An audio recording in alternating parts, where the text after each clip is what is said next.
कपिल कुमार मेरे साथ phone line पर हैं। कपिल नमस्कार, हाय। कपिल कुमार जी, आपको मेरी आवाज आ रही है? हाँ, यस मैम।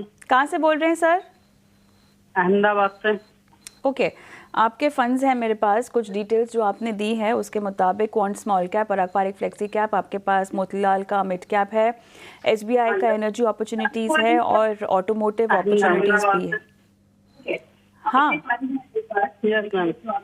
कपिल, टीवी की आवाज कम कर देंगे? आप टीवी की आवाज़ कम कर दीजिए, मुझसे फ़ोन पर बात कीजिए। आपके पोर्टफोलियो की प्लानिंग अब हम कर रहे हैं। 1.5 करोड़ चाहिए 20 साल में। आप 51,000 का पूरा निवेश कर रहे हैं और 5 SIPs हैं आपकी। कोई खास वजह आपने एनर्जी और ऑटोमोटिव जैसे फंड्स को पोर्टफोलियो में डाला? तो इन फ्यूचर के हिसाब से मैम। आपको रिस्क नहीं लगता? नहीं, एनर्जी सेक्टर और ऑटोमोटिव सेक्टर में नहीं लगता है। अच्छा चलिए, मेरे ख्याल से फिर आप बाजार को समझते हैं अच्छे से। आप स्टॉक्स में भी पैसे लगाते हैं? हाँ, इक्विटी में भी करता हूँ सर मैम। चलिए ठीक है। ऑलराइट हेमंत सर, अब इन्हें क्या कहिएगा? इन्हें तो बिल्कुल डर नहीं लगता। जी कविता, आई थिंक पहली बात तो मुझे क्लैरिटी नहीं है कि जो इन्होंने 2 फंड की बात की, थीमेटिक फंड्स की, कि वहां पे वो SIP है या लमसम है। मेरे हिसाब से उनकी जो SIP है वो 11,000 की है। और पर है हेमंत सर, पूछ लेते हैं उनसे एक बार। कपिल कुमार जी, ये SIP है या लमसम है?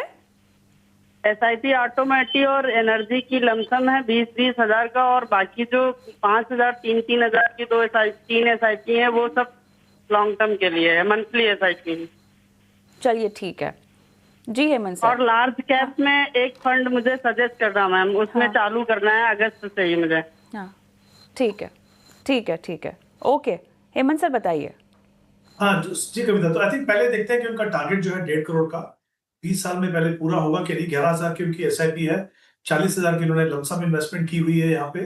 तो एक्सपेक्टेड कॉर्पस अगर हम 12% का रिटर्न मान के चले तो करीब करीब 1 करोड़ 5 लाख होगा। उनको अपने टारगेट को पूरा करने के लिए अपनी SIP अमाउंट को स्टेप अप करना होगा हर साल 10% से। अगर वो ऐसा कर सकें तो वो 1.5 करोड़ तक डेफिनेटली पहुंच पाएंगे। जहां तक इनके पोर्टफोलियो का सवाल है, पहले मैं बाकी जो नॉर्मल वेल डाइवर्सिफाइड कैटेगरीज है उनकी बात करता हूं। तो एक स्मॉल कैप फंड है इनके पास, क्वांट। मुझे लगता है इससे बेटर फंड्स हैं इस कैटेगरी में, जैसे इन्वेस्को स्मॉल कैप। अगर आप देखें तो वो 4,000 जो पैसा आप वहां पे इन्वेस्ट कर रहे हैं वो यहाँ पे कर दीजिए आप। उसके अलावा प्राप्त पर एक फ्लेक्सी कैप है, बिल्कुल अधिक उसमें आप बने रह सकते हैं, काफी अच्छा फंड है। वो आपके पोर्टफोलियो में रहेगा। और मोतीलाल ओसवाल जो है मिड कैप, वो भी आपके पोर्टफोलियो में रहेगा।